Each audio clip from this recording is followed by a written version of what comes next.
MCQ માં જ્યારે electron નું સંક્રમણ n બરાબર 4 થી n બરાબર 1 માં થાય ત્યારે હાઇડ્રોજન પરમાણુ દ્વારા ઉત્સર્જિત વિકિરણની આવૃત્તિ કેટલી હશે? તો હાઇડ્રોજનના રેખા વર્ણપટ પરથી આ ક્વેશ્ચન છે, જેમાં આપણને ખબર છે કે ઊર્જા છે એ જેમ ઉપરના તરફ જઈએ તેમ વધે છે.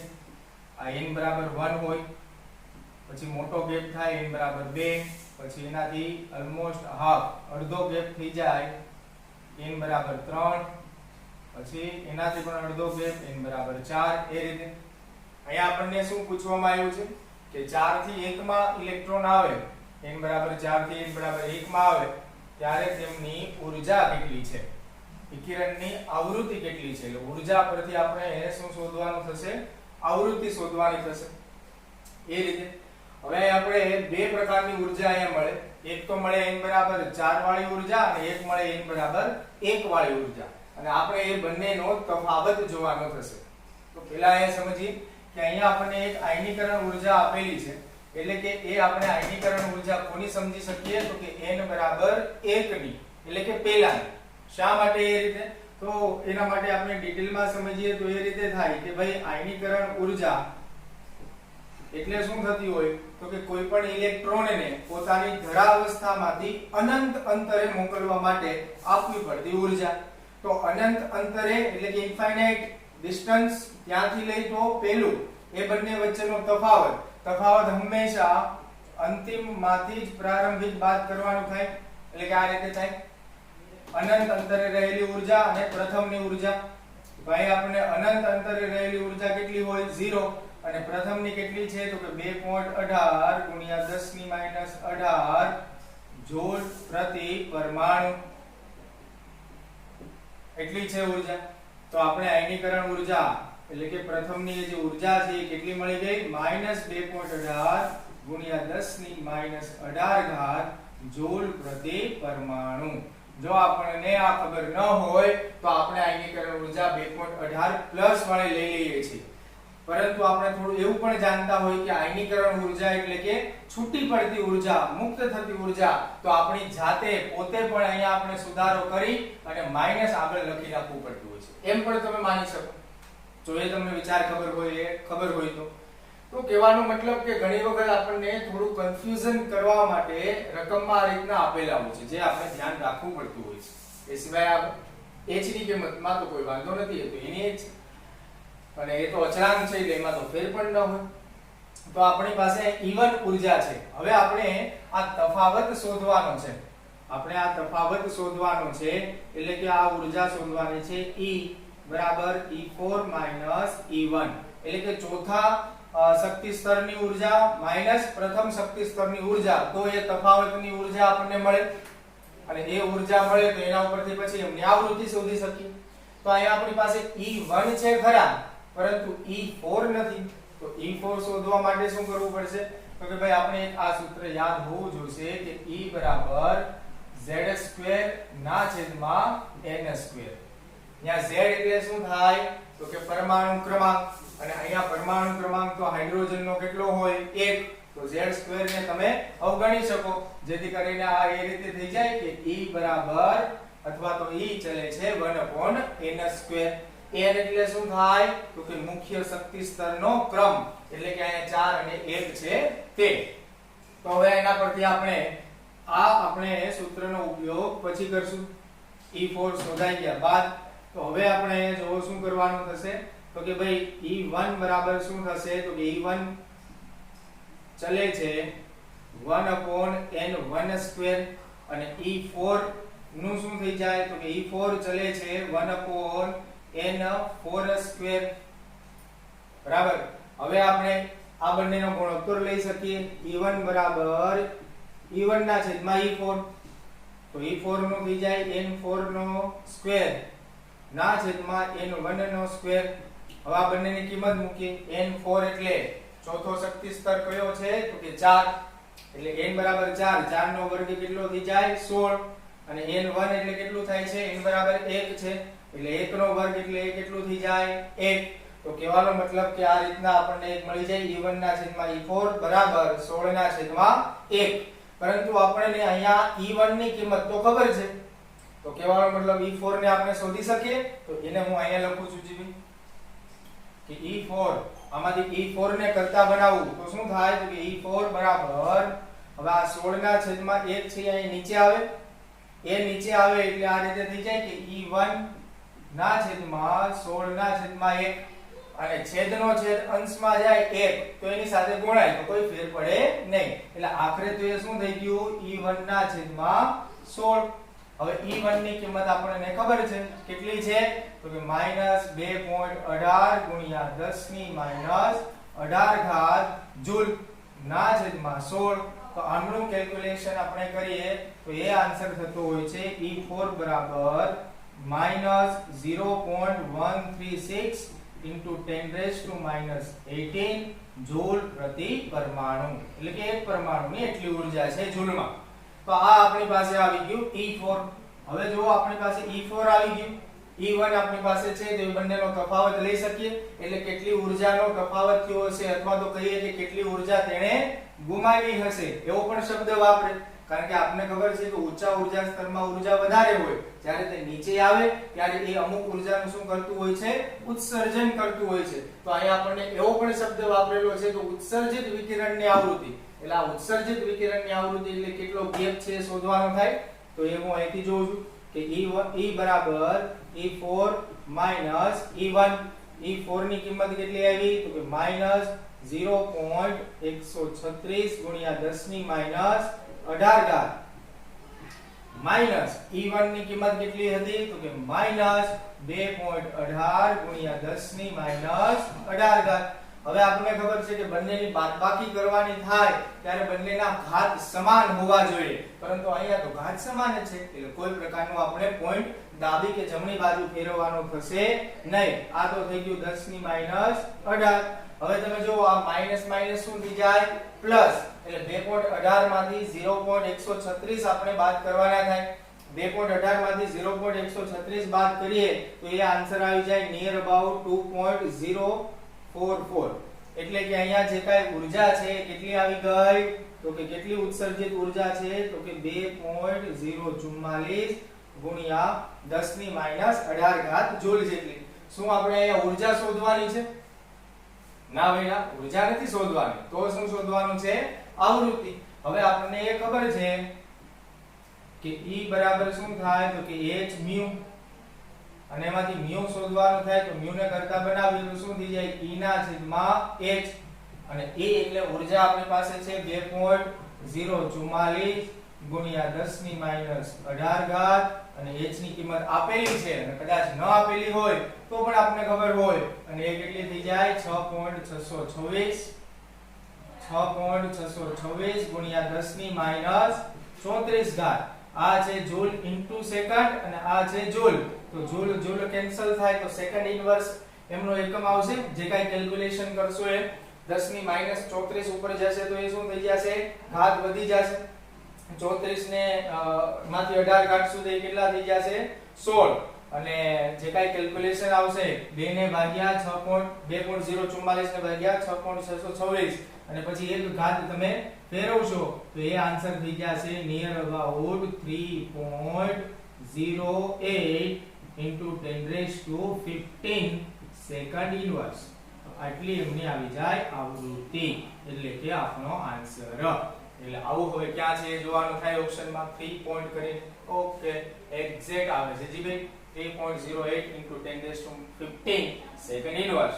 તો આ રીતે આપણે ઉત્સર્જિત ઊર્જા ને આવૃત્તિમાં શોધી શકીએ છીએ. અહીંયા તમે જુઓ કે એક આપણને આ ખ્યાલ હોવો જોઈએ કે આયનીકરણ ઊર્જા છે ઋણ હોવું જોઈએ. જો આયનીકરણ ઊર્જા ઋણ આપણને એવો ખ્યાલ ન આવે, વિચાર ન આવે તો આપણે અહીંયા પ્લસ લઈ લઈએ તો પ્લસ માઈનસ શું થઈ જાય તો એ માઈનસ, આ માઈનસ છે, આ પ્લસ લીધું હોય તો માઈનસ માઈનસ શું કરીએ આપણે પ્લસ કરીએ, વધારી દઈએ એટલે આપણે એનો સરવાળો કરીએ જે ખરેખર બાદબાકી કરવાની થાય. તો આમાંથી આન્સર છે એ બદલી જતો હોય છે. તો અહીંયા તો આપણે આ વસ્તુનો વિચાર ખબર હોવી જોઈએ અને એક આ સામાન્ય સૂત્રની ખબર હોવી જોઈએ. તો આ રીતે આપણે આ એમસીક્યુ સોલ્વ કરી શકીએ ને જેનો આન્સર આવે છે B. બીજો એમસીક્યુ જોઈએ, નેક્સ્ટ એમસીક્યુ.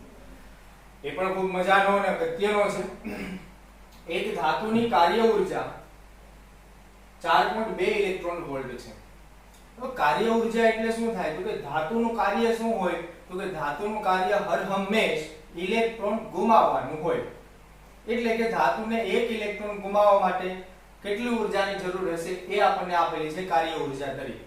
તો 4.2 ઇલેક્ટ્રોન વોલ્ટ આપેલું છે અને અહીંયા આપણને બધા આન્સર તમે જુઓ જૂલમાં આપેલા છે. તો આપણને એક આ ખબર હોવી જોઈએ કે 1 ઇલેક્ટ્રોન વોલ્ટ બરાબર 1.6 ગુણ્યા 10 ની માઈનસ 19 ઘાત જૂલ થાય.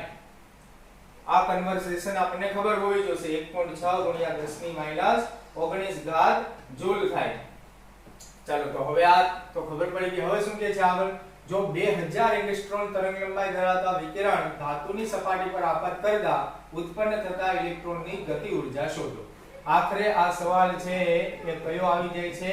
તો કે ફોટો ઇલેક્ટ્રિક અસરનો. ફોટો ઇલેક્ટ્રિક અસરનો આ સવાલ બની જાય છે. અને ફોટો ઇલેક્ટ્રિક અસરમાં આપણને ખબર છે કે શું કઈ રીતે થતું હોય છે? આ એક ધાતુની સપાટી છે. ધાતુની સપાટી ઉપર કોઈ વિકિરણ આપણે આપાત કરીએ, અહીંયા આપણે શું આપાત કરીએ છીએ? તો કે 2000 એંગસ્ટ્રોમ જેટલી તરંગલંબાઈ ધરાવતો અને આ છે એ ધાતુ અમુક ઊર્જાનું શોષણ કરે અને એને જ આપણે કીધેલું છે કાર્ય ઊર્જા તરીકે. એમનું એ શું કરશે? શોષણ. અને જે બાકી રહેલી હશે એ ઊર્જા ક્યાં ટ્રાન્સફર કરશે? તો કે ઉત્પન્ન થતા ઇલેક્ટ્રોનની ગતિ ઊર્જામાં ટ્રાન્સફર કરશે. અને અહીંયા આપણને ઉત્પન્ન થતા ઇલેક્ટ્રોનની ગતિ ઊર્જા કાઇનેટિક એનર્જી આપણે શોધવાની છે. તો આ થાય છે ફોટો ઇલેક્ટ્રિક અસરમાં. હવે આપણે કાઇનેટિક એનર્જી શોધવાની છે, ઊર્જા શોધવાની છે. તો ઊર્જા શોધવા માટે હવે જો આપણી પાસે સૂત્ર છે એ ઘણા બની દે કે h mu બરાબર h mu 0 પ્લસ 1/2 mev². આ પણ એક સૂત્ર છે, પરંતુ આમાંથી આપણે જાણીએ છીએ કે આ ખરેખર બે સૂત્ર છે. ગતિ ઊર્જા બરાબર આપણે આ રીતે લખી શકીએ h mu 0, જેમાંથી h ને આપણે કરતા બનાવીએ બાર કોમન લઈએ તો h કૌંસમાં mu માઈનસ mu 0. એ સિવાય ગતિ ઊર્જાનું બીજું સૂત્ર શું થઈ જાય છે? તો કે 1/2 mev². હવે આમાં આપણે જોઈએ કે આ બંનેમાંથી કયું સૂત્ર લાગુ પડે? તો કે 1/2 mev² વાળું લાગુ ન પડી શકે, કારણ કે v એટલે કે ગતિ ઊર્જા, ઇલેક્ટ્રોનની ગતિ ખબર હોવી જોઈએ તો એની સાથે સંકળાયેલી ઊર્જા કેટલી છે આપણે શોધી શકીએ. પરંતુ અહીંયા તો ક્યાંય ગતિ શોધી શકીએ તેવું તો ક્યાંય છે નહીં. તો શું કરવું પડશે? તો કે 1/2 mev² નો ઉપયોગ નહીં કરી શકીએ, આપણે કરવાનો થશે આ સૂત્રનો ઉપયોગ. એટલે કે કાઇનેટિક એનર્જી ગતિ ઊર્જા આપણને ત્યાંથી મળશે. તો ગતિ ઊર્જા બરાબર h mu minus h mu 0. પરંતુ તમે ધ્યાનથી જોશો કે આપણી પાસે h mu minus h mu 0. હવે એક વસ્તુ આપણે સમજાવી દઈએ કે ભાઈ આ જે h mu 0 છે એ શું હોય છે? તો કે આ કાર્ય ઊર્જા છે તે, એટલે કે મિનિમમ, જેને આપણે થ્રેશોલ્ડ આવૃત્તિ, થ્રેશોલ્ડ ઊર્જા તરીકે ઓળખીએ છીએ તે h mu 0. ઓકે, કહેવાનો મતલબ કે ત્યાં h mu 0 ની કિંમત અહીંયા આપણે લખવાની થશે આમની, અને આ જે લેમ્ડા પરથી આવશે એ કઈ આવશે? h mu જેટલી. હવે તમે જુઓ કે અહીંયા તો આપણે આપેલું છે લેમ્ડામાં અને આપણે જોઈએ છીએ આવૃત્તિમાં. પછી તો આપણે h સાથે ગુણાકાર કરી લેશું તો h mu મળી જાય. તો આવૃત્તિમાં ફેરવવા માટે આપણે શું કરવાનું થશે? તો એના માટે હું અહીંયા કેલ્ક્યુલેશન કરું છું. જો દીપે તો કે તેના માટે તો થશે કે h mu બરાબર hc upon લેમ્ડા. હવે h ની કિંમત ખબર છે 6.626 ગુણ્યા 10 ની માઈનસ 34 ગુણ્યા 3 ગુણ્યા 10 ની પ્લસ 8 ઘાત ના છેદમાં લેમ્ડા આપણને આપેલું છે 2000 એંગસ્ટ્રોમ, જેને મીટરમાં ફેરવીએ. શા માટે મીટરમાં ફેરવીએ છીએ ભાઈ? આમનો એકમ હોય છે મીટર પ્રતિ સેકન્ડ, આ મીટર, આ થઈ ગયું જૂલ ઇન્ટુ સેકન્ડ. થઈ જાય કે નહીં? હેજી. તો અહીંયા આપણને mu બરાબર hc upon લેમ્ડા આ રીતે મળી જશે ભાઈ એ mu ની કિંમત. અને એ જે mu ની કિંમત મળી જશે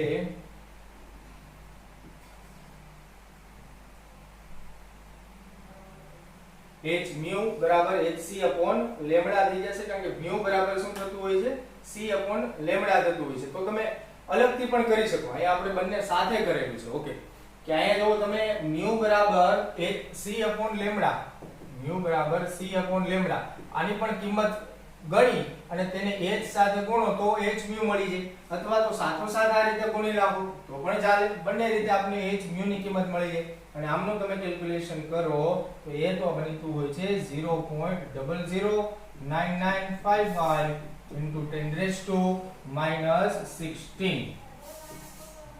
એટલું મળતું હોય છે અને h ની કિંમત આનું થઈ જતું હોય છે જૂલ, કારણ કે h એટલે થતું હોય છે જૂલ ઇન્ટુ સેકન્ડ અને mu એટલે થતું હોય છે સેકન્ડ ઇનવર્સ, તો એ બંને કેન્સલ થાય તો માત્ર શું વધે જૂલ, તો આટલી એમની ઊર્જા આવે. હવે આ તો મળ્યું આપણે h mu, હવે બીજું આપણે શું શોધવાનું થશે h mu 0. હવે h mu 0, હવે h mu 0 માં તમે ધ્યાનથી જોશો કે આપણને આપેલું છે એક ઇલેક્ટ્રોન વોલ્ટ માં આપેલું છે જી ભાઈ, તો ઇલેક્ટ્રોન વોલ્ટ ને આપણે કેમાં ફેરવવું પડે જૂલ માં, તો અહીંયા આપણે આ રીતે મેળવી શકશું h mu માટે કે જી ભાઈ 4.2 ગુણ્યા 1.6 ગુણ્યા 10⁻⁻19 ઘાત જૂલ એટલું થઈ જશે. 4.2 ગુણ્યા 10⁻⁻, આમનું કેલ્ક્યુલેશન. હવે આ 4.2 ગુણ્યા 1.6 કરીએ તો એ જે કાઈ આન્સર આવે એ આન્સર આવી જતો હોય છે નિયર અબાઉટ 6.72 into 10⁻⁻19 જૂલ. તો આ તો આવી ગયો આપણું h mu 0 એટલે કે કાર્યક્ષમતા, એની કાર્ય ઊર્જા કેટલી છે.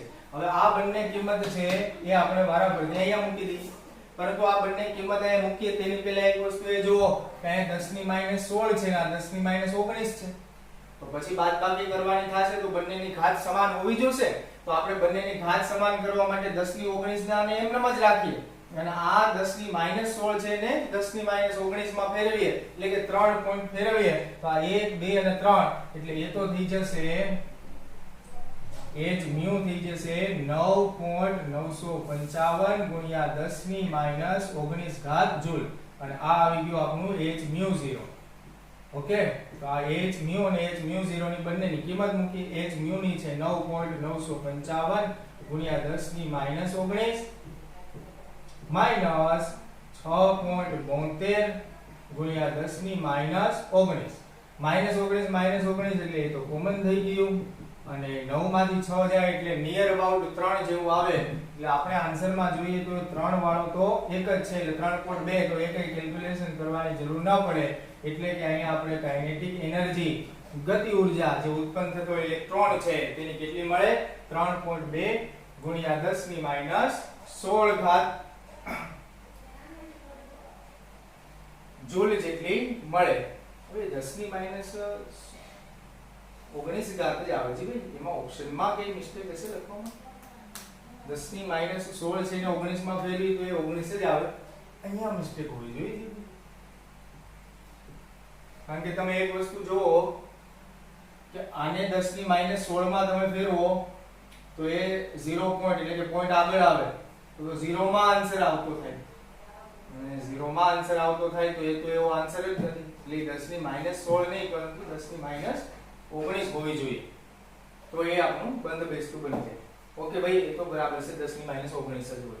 તો આ રીતે, અને આ જે ફોટો ઇલેક્ટ્રિક અસરના લીધે જે એમસીક્યુ છે બહુ બધી વખત પૂછાયા પણ છે અને બહુ બધી રીતે પૂછાતા પણ હોય છે. અહીંયા આપણે એક આ સૂત્રનો ઉપયોગ કરીને એમસીક્યુ કર્યો, આપણે આગળ ઉપર એવો પણ એમસીક્યુ કરશું જે 1/2 mv² વાળા હોય, જેના મદદથી પણ થઈ શકતો હોય. તો આ રીતે આ જે બીજો એમસીક્યુ છે તેમાં આન્સર આવી જશે સી ત્રીજો.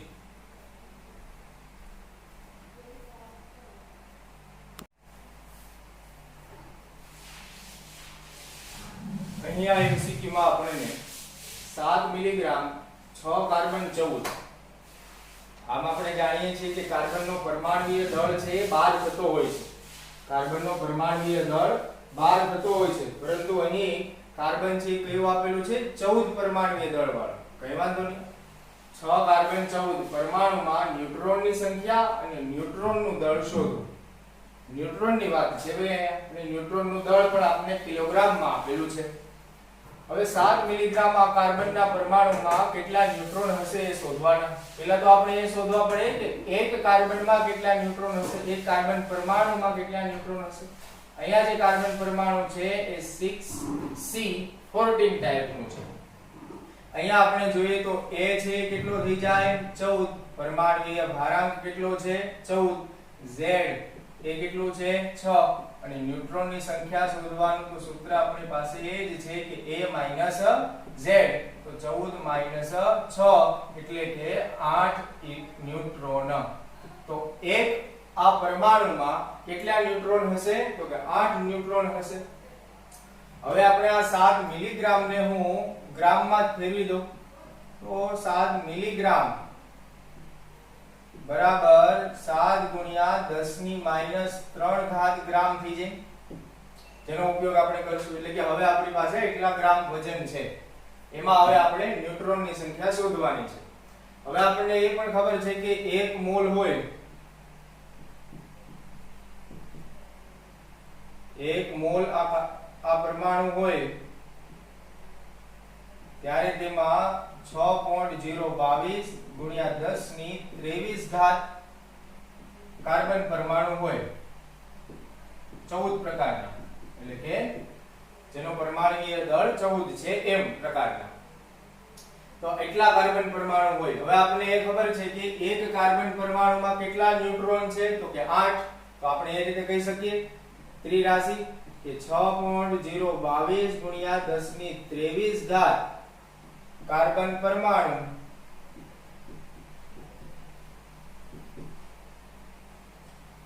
હવે એ રીતે નો થાય. આપણે તો ત્રિરાશિ 1 ને સાપેક્ષે મૂકવાની થશે ને કે ભાઈ 1 C614 કાર્બનમાં 8 ન્યુટ્રોન, તો 6.022 ગુણ્યા 10 ની 23 ઘાત C614 કાર્બનમાં કેટલા ન્યુટ્રોન. તો ત્રિરાશિ મૂકીએ તો જો અહીંયા ત્રિરાશિ મૂકું છું તો આ બંનેનો ગુણાકાર થશે simply 6.022 into 10⁻23 power into 8 upon 1 કરીએ કે ના કરીએ તો ફેર પડશે નહીં. એ બંનેનો ગુણાકાર થઈ જશે 48.178 into 10⁻23. તો એટલા આવશે ટોટલ ન્યુટ્રોનની સંખ્યા. કેટલામાં તો કે 1 મોલમાં. 1 મોલ.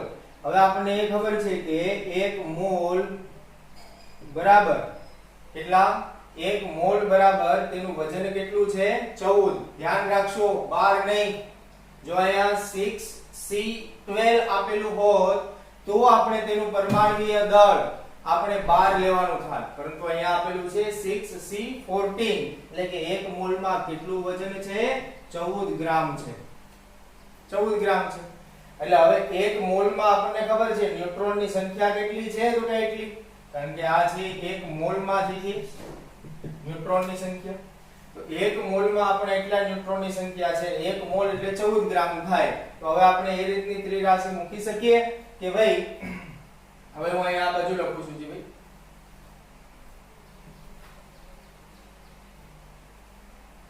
થોડું સમય જશે કાઈ જોઈ લે. તો હવે આપણે આ રીતે લખી શકીએ કે ભાઈ 14 ગ્રામ C614 માં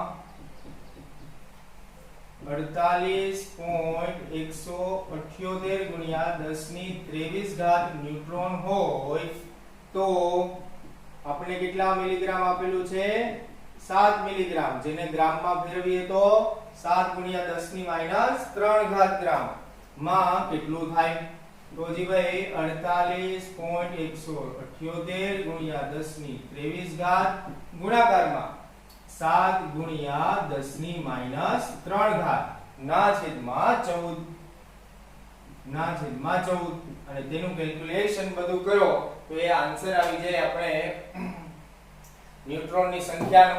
અને એનું કેલ્ક્યુલેશન કરો ગ્રામ ગ્રામ કેન્સલ થઈ જાય બરાબર. આમના ગ્રામ અને આમના ગ્રામ છે કેન્સલ થઈ જાય. આમનું કેલ્ક્યુલેશન થતા તેનો આન્સર તો આવતો હોય છે 2.4088 into 10⁻21 ન્યુટ્રોનની સંખ્યા. એટલી ન્યુટ્રોનની સંખ્યા આવે 2.4088 ગુણ્યા 10 ની 21 ઘાત ન્યુટ્રોનની સંખ્યા. તો આ તો ન્યુટ્રોનની સંખ્યા આવી ગઈ. એને પોઈન્ટ પર તમારે ખસેડવો પડતો હોય છે, કારણ કે 23 માંથી 3 કાઢશું એટલે 20 થશે. તો એક પોઈન્ટ છે એ આપણે ડાબી બાજુ ખસેડવો છે, એટલે આ રીતનો આન્સર થઈ ગયો. તો અહીંયા આપણને એવો આન્સર તો અહીંયા એ માં દેખાય છે, પરંતુ હજી આ તો અડધું થયું ન્યુટ્રોનની સંખ્યા. હવે તમે જો આ MCQ માં એવું જરૂરી નથી કે તમારે બંને વસ્તુ શોધવી જ પડે. જો તમે ફૂલ્લી કોન્ફિડન્ટ હોવ કે ભાઈ મારી આ ગણતરી છે, મારું આ કેલ્ક્યુલેશન છે, એમાં કોઈ પ્રકારનું મિસ્ટેક નથી, અને અહીંયા તમે જુઓ કે ન્યુટ્રોનની સંખ્યામાં 2.4088 * 10^21 એવું બીજા એક ઓપ્શનમાં પણ નથી. તો આ પ્રકારના ઓપ્શન પણ થોડા સરળ બની જાય. નહીતર આપણને ખબર છે કે આવા બે ઓપ્શન બનાવી દે તો આપણે ન્યુટ્રોનનું દળ છે ફરજિયાત શોધવું પડે, પરંતુ અહીંયા ફરજિયાત શોધવાની જરૂરિયાત રહેતી નથી, કારણ કે આ પ્રકારનું ક્યાંય ન્યુટ્રોનની સંખ્યા આપેલી જ નથી. પરંતુ આપણે તો અહીંયા ઇન ડિટેલ સોલ્વ કરીએ છીએ એટલે ન્યુટ્રોનનું દળ પણ શોધીશું. બરાબર છે? તો ન્યુટ્રોનનું દળ શોધીએ. હવે આપણે ખબર છે ટોટલ ન્યુટ્રોનની સંખ્યા કેટલી છે એક મોલમાં, તો કે 2.4088 * 10^21 એટલી આપણી પાસે છે. હવે આપણે એ જાણીએ, તો અહીંયાથી લખું છું. અહીંયા આપણને એક ન્યુટ્રોનનું દળ આપેલું છે કિલોગ્રામમાં, અને આપણે જે કાંઈ શોધવાનું છે એ પણ કિલોગ્રામમાં છે, એટલે એને કોઈ ચેન્જ કરશું નહીં. તો અહીંયા આપણે એ રીતે લખશું કે ભાઈ એક ન્યુટ્રોન નું દળ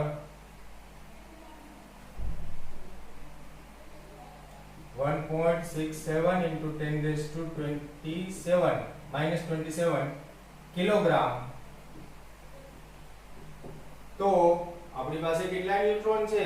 તો કે 2.4088 ગુણ્યા 10 ની 21 ઘાત ન્યુટ્રોનનું દળ બરાબર કેટલું થાય? તો ત્રિરાશી થઈ જાય 1.67 * 10^21 into 2.4088 to 10^21 67 minus 27 upon 1 neutron. તો એક જ છે, આમનું કેલ્ક્યુલેશન કરીએ તો એ આન્સર બનતો જાય 4.034 into 10^6 કિલોગ્રામ.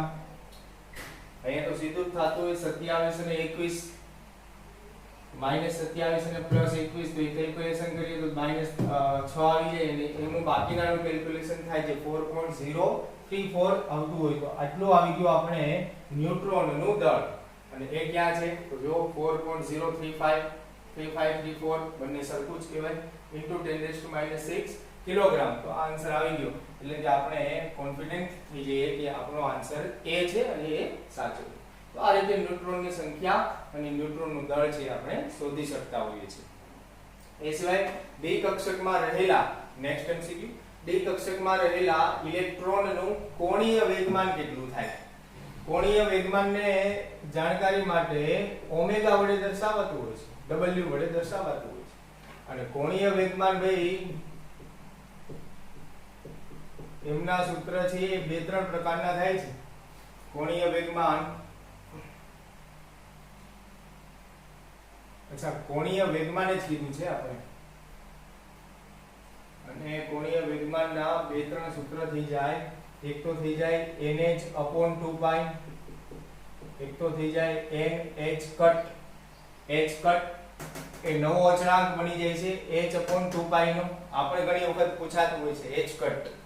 h કટ છે એ ખરેખર શું થઈ જાય છે? તો કે h/2π નો નવો અચળાંક આપે છે, કારણ કે h છે એ પોતે અચળાંક છે એટલે એની કિંમત અચળ હોય, 2 છે એ પણ પોતે અચળ હોય, અને π ની કિંમત 3.14 એ પણ અચળ હોય. તો આને કુલ મિલાકે એક નવો અચળાંક આપણે આપી શકીએ, તો એટલા માટે h કટ પણ થતું હોય છે એવું સૂત્ર. પછી એક તો છે MEVR, એક આ સૂત્ર છે, અને એક હજુ એક સૂત્ર છે, અને જે સૂત્ર અહીંયા લાગુ પાડવાનું થશે કે h/2π √LL + 1. તો કોણીય વેગમાનના એટલા બધા સૂત્ર બનતા હોય છે, જે કોઈનો ઉપયોગ કરી આપણે ઓપ્શન મુજબ જોવાનું થાય, રકમનો સહારો લેવાનો થાય અને તેના આધારે કયું સૂત્ર ઉપયોગમાં લેવાનું થશે તે વિચારવાનું થાય. અહીંયા આપણને ડી કક્ષક આપેલી છે અને ડી કક્ષક માટે કોણીય વેગમાન L બરાબર તો શું થતું હોય છે SPD એટલે કે 2 થતું હોય છે. તો L બરાબર તો કેટલું થતું હોય છે 2. શા માટે? તો કે SPDF નું L બરાબર શું હોય છે? આમનું 0, આમનું 1, આ 2, આ 3. તો અહીંયા આપણે આ જ કિંમત છે આ ઉપરના સૂત્રમાં મૂકીએ તો કોણીય વેગમાન W મળે આપણને. તો h/2π જેને સોલ્વ કરવાનું નથી એ તો એમ જ રાખવાનું છે, ઓપ્શનમાં દેખાય છે. સોલ્વ માત્ર આમને જ કરવાનું થશે L+1 ને, જ્યાં આપણે બે કિંમત મૂકીએ તો h/2π અંડર રૂટ અહીંયા 2 મૂકીએ તો 2 + 1 તો h/2π 3 દુના 6 તો √6 એટલે કે આને થોડું વ્યવસ્થિત લખીએ તો √6h/2π. હવે એમને કઈ સોલ્વ કરવાનું છે નહીં તો આપણો આન્સર આવી જાય એ ઓપ્શન √6h/2π. એ પણ યાદ રાખજો જી ભાઈ છોકરીઓ, આ h કટ વાળું છે એ પણ ઘણી વખત પૂછાતું હોય છે, ત્યારે આપણે થોડા કન્ફ્યુઝ એ થઈ જઈએ કે આ h કટ શું છે, પરંતુ h કટ એ કંઈ નથી, એ આ ત્રણેય અચળાંક કિંમત છે તેનો એક નવો અચળાંક અહીંયા આપવાનો પ્રયત્ન કરતા હોય છે, એ h કટ તરીકે બોલાતું હોય છે. એક બીજું છે MEVR અને એક છે NH/2π.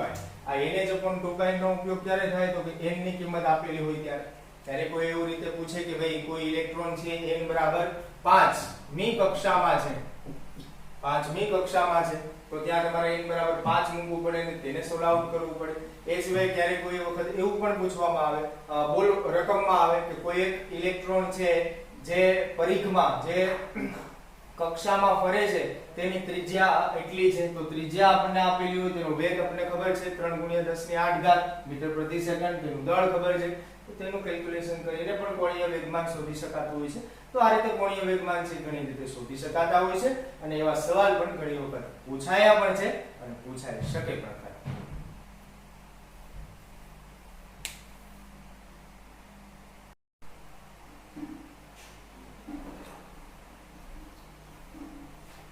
અહીં આ MCQ માં E/m એટલે કે વીજભાર અને દળનો ગુણોત્તર આપણે શોધવાનો છે. અને આ જે કાંઈ બધા આપેલા છે તમે ધ્યાનથી જોશો કે એક વસ્તુ સારી છે કે ભાઈ ચારેયમાં ચારે જ એવા પરમાણુઓ કણો આપેલા છે જેનું કોમ્બિનેશન અલગ અલગ આપેલું છે. આ MCQ આ પ્રકારના MCQ એ રીતે પણ પૂછાઈ શકે કે ચારેયમાં અલગ અલગ જ કણો હોય તો આપણે વધારે મહેનત થઈ જાય, થોડો મોટો MCQ થઈ જાય, થોડીક સમય લાગે, પરંતુ અહીંયા તો આપણે બહુ સમય લાગશે નહીં. આપણે આને સોલ્વ કરવાનો પ્રયત્ન કરીએ. એટલે કે ઇલેક્ટ્રોનને પહેલા લઈએ તો ઇલેક્ટ્રોન બધાનું શું કરવાનું છે? વીજભારના છેદમાં દળ. ઇલેક્ટ્રોનનું વીજભાર આપણને ખબર છે -1 એટલે કે 1 થાય છે, તો 1 ના છેદમાં તેનું દળ કેટલું થાય તો કે 1 ને ભાગ્યા 1837 અને આ છેદનો છેદ શું થાય? અંશમાં, એટલે એ થઈ ગયું 1837. કહેવાનો મતલબ કે ઇલેક્ટ્રોનનું દળ કેટલું હોય છે તો કે 1837 માં ભાગનું હોય છે પ્રોટોન કરતા. અને પ્રોટોનનું દળ કેટલું હોય? 1, તો 1 ના ભાગનું 1837મું, એટલે એમ થઈ જાય કે 1 ના ભાગ્યા 1837 થઈ જાય, જે છેદનો છેદ શું થાય? અંશમાં. એ સિવાય પ્રોટોનનું જોઈએ તો કે ભાઈ પ્રોટોનનો વીજભાર પણ 1 હોય છે +1 અને તેનું દળ પણ 1 હોય છે, એટલે એ તો એક આન્સર આવી ગયો. એ સિવાય ન્યુટ્રોન, તો ન્યુટ્રોનમાં તો શું હોય છે જી ભાઈ તો કે ન્યુટ્રોન છે તો તેનો વીજભાર પણ 1 હોય છે. સોરી, વીજભાર તો તેનો હોતો જ નથી કારણ કે ન્યુટ્રોન છે કેવું છે? તટસ્થ. ના છેદમાં શું થાય? 1. તો આ તો આન્સર આવી ગયો 0. એક આ વસ્તુ પણ જોયું કે 0 ના છેદમાં 1 હોય ને તો એ આન્સર 0 આવે, પરંતુ 1 ના છેદમાં 0 ક્યાં આવે ને તો આન્સર અનંત હોય, એટલે કે ઇન્ફિનિટી હોય છે. તો આ ફેર હોય છે, પરંતુ અહીંયા તો આપણે 0 ના છેદમાં 1 છે એટલે કે 0 થશે. અને હવે ચોથું કોણ રહ્યું આલ્ફા. તો આલ્ફા એટલે શું હોય છે? તો કે આલ્ફા એ ખરેખર હિલિયમનું ઘૂમતું કેન્દ્ર હોય છે. એવું કહેવાય છે કે આલ્ફા કણ એ હિલિયમનું ઘૂમતું કેન્દ્ર હોય છે. અને હિલિયમ છે 2He4 થાય, જેમાં તેનું દળ, કારણ કે આપણને ખબર છે કે ઉપર જે લખેલું હોય શું હોય? પરમાણુય દળ એટલે કે પરમાણુનું દળ, જે કેટલું છે 4.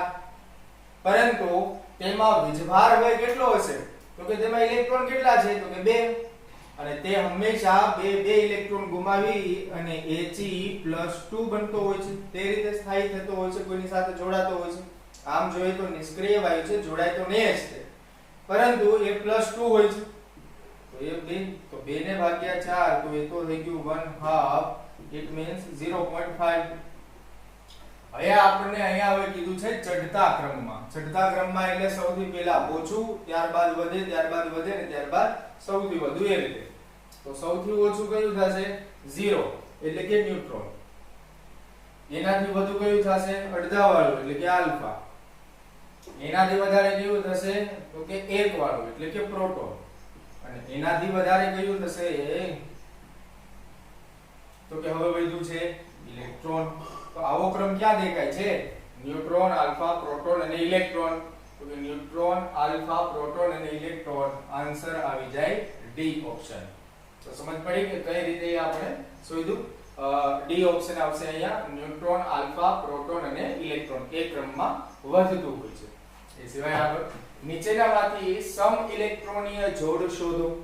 સમ ઇલેક્ટ્રોનીય એટલે શું થાય? તો કે જેમાં ઇલેક્ટ્રોન સમાન આવેલા હોય તો તેને સમ ઇલેક્ટ્રોનીય કહેવાય. જેમાં ઇલેક્ટ્રોન સમાન આવેલા હોય તેને સમ ઇલેક્ટ્રોનીય કહેવાય. હવે અહીંયા આપણે આ બધામાં ઇલેક્ટ્રોનની સંખ્યા કેટલી છે આપણે શોધીએ. પહેલું છે CH3+. તો તેમાં તમે જોશો કે કાર્બન છે એમાં ઇલેક્ટ્રોન કેટલા હોય? 6. પછી હાઇડ્રોજન કેટલા છે? તો કે 3. એટલે કે એક હાઇડ્રોજનમાં 1 હોય એટલે 3 હાઇડ્રોજનમાં 3. અને પ્લસ કરેલું છે એટલે કે એક ઇલેક્ટ્રોન ગુમાવેલો છે, તો આ આપણે માઈનસ કરવું પડશે. તો 6 ને 3 9 ને 1 કાઢીએ તો એ થઈ ગયા 8. એ સિવાય જે બીજી સ્પીસીસ છે H3O+ hydronium ion, hydrogen 3, oxygen 1 એટલે 8 અને +1 એટલે કે 1 કાઢવાનો. તો 8 ને 3 11 ને 1 કાઢીએ તો એ થઈ જાય 10. પછી ત્રીજો NH3- નાઇટ્રોજન, પરમાણુ ક્રમાંક 7, ઇલેક્ટ્રોન 7, 3 હાઇડ્રોજન અને +1. +1 શા માટે? તો કે માઈનસ છે એટલે કે એક ઇલેક્ટ્રોન તેણે મેળવેલો છે એટલે ઇલેક્ટ્રોનનો વધારો થાય. તો 7 ને 3 10 ને 1 11. એ સિવાય CH3-. CH3- માં શું થશે? તો કે કાર્બન 6, હાઇડ્રોજન 3 અને +1. 6 3 9 ને 1 10. તો કઈ બે સ્પીસીસમાં ઇલેક્ટ્રોનની સંખ્યા સમાન આવી? તો કે બીજી અને ચોથી સ્પીસીસમાં. બીજી અને ચોથી સ્પીસીસમાં. તો 2 અને 4 વાળો કયો આન્સર બની જશે? અહીંયા આપણે બી ઓપ્શન થઈ જશે કે 2 અને 4 જે બંને સ્પીસીસ છે H3O+ અને CH3- એ બંનેમાં ઇલેક્ટ્રોનની સંખ્યા સમાન છે 10 10. એ સિવાય નેક્સ્ટ MCQ દ્વિધન વિજભારિત ઝિંક આયન. દ્વિધન વિજભારિત એટલે એનો મતલબ થાય કે જેનો વિજભાર 2 છે +2 છે તો Zn+2 થાય. માં ન્યુટ્રોનની સંખ્યા શોધો. હવે આપણે ખબર છે કે અહીંયા આપણે જો A એટલે પરમાણુ દળ આપેલો છે જે 70 છે અને ઝિંકનો પરમાણુય ક્રમાંક Z કેટલો થતો હોય? 30. અહીંયા આપણને શોધવાનું કીધું છે ન્યુટ્રોનની સંખ્યા.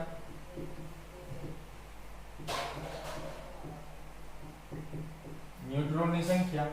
તો ન્યુટ્રોનની સંખ્યા છે એ કઈ રીતે શોધાતી હોય છે? તો કે ન્યુટ્રોનની સંખ્યા બરાબર A - Z. અને A ની સંખ્યા કેટલી થાય? 70. Z ની સંખ્યા કેટલી થાય? 30. તો 70 માંથી 30 તો એ 40 આવી જાય. 40 એટલે કે આન્સર આવી ગયો બી. આ સૂત્ર આપણે હમણાં જ આગળ ઉપર જે સૂત્રનું લિસ્ટ જોયું મહત્વના સૂત્રો તેમાં આવેલું છે. ઓકે, a z એટલે કે આ રીતે ન્યુટ્રોનની સંખ્યા આપણે શોધી શકતા હોય છે. પણ એક વસ્તુ તમે અહીંયા ઓબ્ઝર્વ કરશો કે આ જે +2 છે એનો કોઈ અહીંયા ઇફેક્ટ થયો નહીં, કોઈ અહીંયા અસર થઈ નહીં, કારણ કે આપણે જે આ 30 ગણેલા છે ને એ 30 કયા ગણેલા છે, શું ગણેલા છે, તો કે પ્રોટોનની સંખ્યા ગણેલી છે. ઇલેક્ટ્રોનની સંખ્યા નથી ગણી તે z એટલે, કારણ કે ઇલેક્ટ્રોનની સંખ્યા ગણો તો 28 જ થાય, બે ઇલેક્ટ્રોન તો ગયા છે, છૂટા પડી ગયા છે, દૂર થઈ ગયા છે. એટલે એ 30, કારણ કે આ છે એ બે પ્રકારે હોય છે, એક તો પ્રોટોનની સંખ્યા અને એક તો ઇલેક્ટ્રોનની સંખ્યા. પ્રોટોનની સંખ્યા ક્યારે, તો કે જ્યારે કોઈ પ્રકારના ધન આયન કે ઋણ આયન હોય તો પણ પ્રોટોનની સંખ્યા તો સમાન જ રહે, પરંતુ ઇલેક્ટ્રોનની સંખ્યા છે એમાં ફરી જાય. જો ધન આયન કે ઋણ આયન હોય તો ઇલેક્ટ્રોનની સંખ્યા ફરી જાય, ધન આયન હોય તો એટલા ઇલેક્ટ્રોન ઓછા થઈ જાય, ઋણ આયન હોય તો એટલા ઇલેક્ટ્રોન વધી જાય. તો હંમેશા જે પરમાણુય ક્રમાંક છે તેને પ્રોટોનથી જ ડીલ કરવા સરળ પડે, કારણ કે +2 +3 +1 -1 -2 એવા આયનો જો ફરતા જાય તો આપણે જે અહીંયા ખોટી ભૂલ થઈ જાય, અને સામાન્ય હવે MCQ માં આપણે ભૂલ કરીને આવે. અને જે કાંઈ તમે ભૂલ કરો એક વસ્તુ યાદ રાખજો, જે કાંઈ ભૂલ કરો એ બધા જ ઓપ્શન અહીંયા તમને જોવા મળશે, એટલે કોઈ પ્રકારની ભૂલ ન થાય આવા પ્રકારના સામાન્ય MCQ માં, અને એ આપણે સોલ્વ કરી શકીએ. બીજી વસ્તુ એ કે નીટ એક્ઝામ હોય, જી એક્ઝામ હોય, તેમાં જે કાંઈ MCQ પૂછાતા હોય છે એ MCQ માં એવું નથી હોતું કે બધા ચેપ્ટરમાંથી જે અઘરા MCQ હોય એને જ શોધી અને અથવા તો એવા જ ટોપિકમાંથી આપણે MCQ બનાવીને પૂછતા હોય છે. ના ભાઈ, એવું નથી હોતું, કારણ કે ત્યાં તમને છે એ અઘરા પૂછીને તમારો ખાલી ખોટો ટાઈમ અથવા તો એટલું અઘરું પેપર નથી બનાવી દેતા. ત્યાં તમને છે એ એક જ વસ્તુની પ્રેક્ટિસ કરાવવામાં આવે છે કે ઓછા સમયમાં કોણ સૌથી વધારે MCQ સોલ્વ કરી શકે, અને એ પણ કેવા સાચા, એ જોવાનું છે. કહેવાનો મતલબ કે તમારું માઇન્ડ છે એ કેટલું ઝડપથી રિસ્પોન્સ આપે છે એ મહત્વનું છે. કારણ કે જો તમે નીટની પ્રિપેરેશન કરતા હો અને નીટનું તમે જોતા હો તો નીટમાં તમે મેડિકલ લાઇનઅપમાં જાઓ, પેરામેડિકલ કે મેડિકલમાં, તો ત્યારે જ્યારે ઇમરજન્સી કેસ આવે ત્યારે તમે કેટલું ઝડપથી રિસ્પોન્સ કરી શકો એ પ્રકારનું તમારું માઇન્ડસેટ છે પ્રિપેર કરતા હોય છે, અને એ પ્રકારના માઇન્ડસેટ વાળાને જ એ આગળ લઈ જતા હોય છે. ઘણા છે એના માઇન્ડ છે એ ઝડપથી રિસ્પોન્સ ન કરી શકતા હોય તો એના માટે આ ફિલ્ડમાં કઈ આગળ વધી નથી શકાતું, પરંતુ એને તો બહુ બધી પ્રેક્ટિસ કરવી પડતી હોય છે. એટલે જે જેટલું ઝડપથી રિસ્પોન્સ કરશે અને જેટલું ઝડપથી ઓછા સમયમાં MCQ સોલ્વ કરશે એ જ મહત્વનું થશે. બાકી નહીંતર શું થાય કે એ જ પેપરને તમે ઘરે લઈને આવો તો આરામથી એક દિવસમાં બેઠા સોલ્વ કરો તો બધા જ MCQ સાચા પણ સોલ્વ કરો અને બધા જ તમે અટેમ્પ્ટ કરી શકો, પરંતુ એ તો ઘરે અનલિમિટેડ ટાઈમમાં. પરંતુ જ્યારે એક્ઝામ હોલ હોય ત્યારે બધું એટમોસ્ફિયર ચેન્જ હોય, થોડું આપણા કન્ફર્મ હોય, આપણને એ અનુકૂળ આવતું હોય, ન આવતું હોય, કમ્ફર્ટ ઝોનમાં હોય અથવા તો ન હોય, એ રીતે બનતું હોય, તો ત્યારે જે વાતાવરણમાં સાચા MCQ કરવા અને સાચા આપણે એને ટીક માર્ક કરવા અને ઓછા સમયમાં સાચા MCQ સોલ્વ કરવા એ જ વસ્તુ હોય છે. તો એની આપણે બહુ બધી પ્રેક્ટિસ કરવાની હોય છે, બાકી થઈ જતું હોય છે. તો આ રહ્યા MCQ.